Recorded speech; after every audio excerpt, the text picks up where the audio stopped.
C'est une église dont on peut dégager 4 grandes phases de construction. La première, une époque très ancienne qui remonterait au 9e, 10e siècle. La deuxième étape qui est la construction d'une première nef romane au 12e siècle. Ensuite, une grande campagne de travaux qui correspond aux extensions, à la construction du chœur et des bas-côtés au 15e, 16e siècle. Et puis la dernière qui est une petite étape qui est la construction de la sacristie au 19e. Je dirais que ce qui fait son intérêt, c'est justement toute cette évolution qu'on peut remarquer ici entre les 4 étapes de construction qui sont parfaitement distinctes.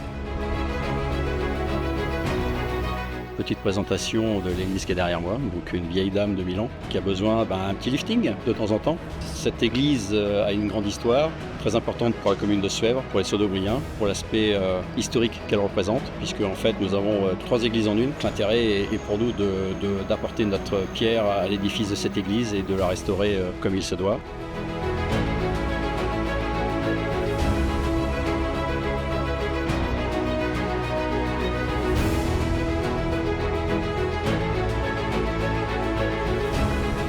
Touristiquement parlant, c'est important puisque c'est une des plus vieilles églises du Loir-et-Cher. Cette église a une grande histoire, de nombreux travaux à réaliser. Pour donner une idée, 10 ans de travaux et 2 millions d'euros. À partir de là, nous avons plusieurs tranches qui sont à peu près de 500 000 euros chacune. Et pour chacune de ces phases, il va falloir lever des fonds. Nous avons des subventions d'organismes de l'État, comme la BRAC par exemple. Et sur la partie financière et on va dire à la charge de la commune, nous sommes à la recherche bien évidemment de mécènes, de donateurs, de fondations qui peuvent nous aider à financer tous ces travaux dans le cadre de réflexion de cette église.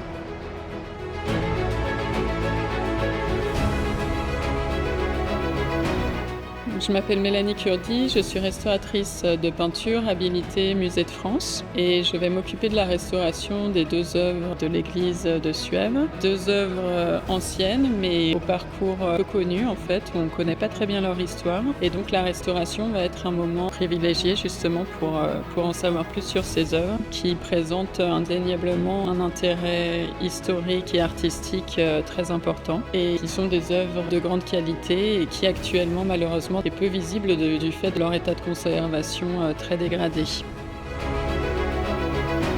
Nous avons prévu 4 tranches de rénovation. La première tranche sera la rénovation complète des extérieurs, notamment la reprise des solins, la reprise des toitures, afin d'éviter toute fuite et mettre vraiment le bâtiment hors d'eau. Deuxième phase sera la rénovation de la nef du 12e et notamment de l'habillage bois qui est pas mal à reprendre.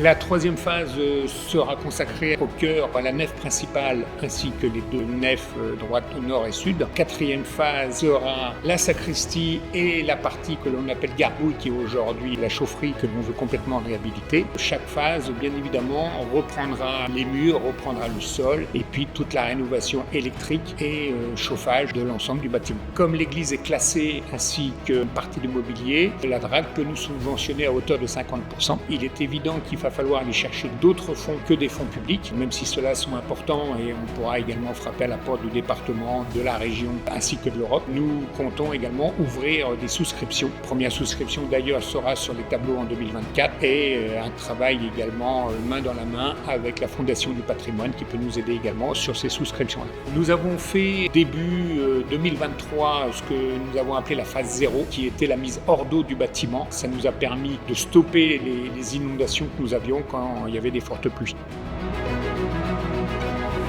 Ce lieu est ouvert, contrairement à beaucoup d'églises, tous les jours, toute l'année. Ce qui me vient d'abord à l'idée, c'est de retrouver la nef centrale qui a disparu afin qu'on puisse célébrer les mariages, les obsèques dans de meilleures conditions. Et je crois que c'est une idée qui est vraiment primordiale et que les habitants de Suèvre apprécient énormément. On peut envisager de faire des concerts ou tout autre projet culturel qui peuvent avoir lieu dans cette église, sans aucun doute. Nous comptons sur votre soutien pour nous aider à faire une restauration complètement efficace pour cette église, pour la commune de Suèvre et en fait pour tous les habitants et tous les touristes que nous accueillons sur Suèvre.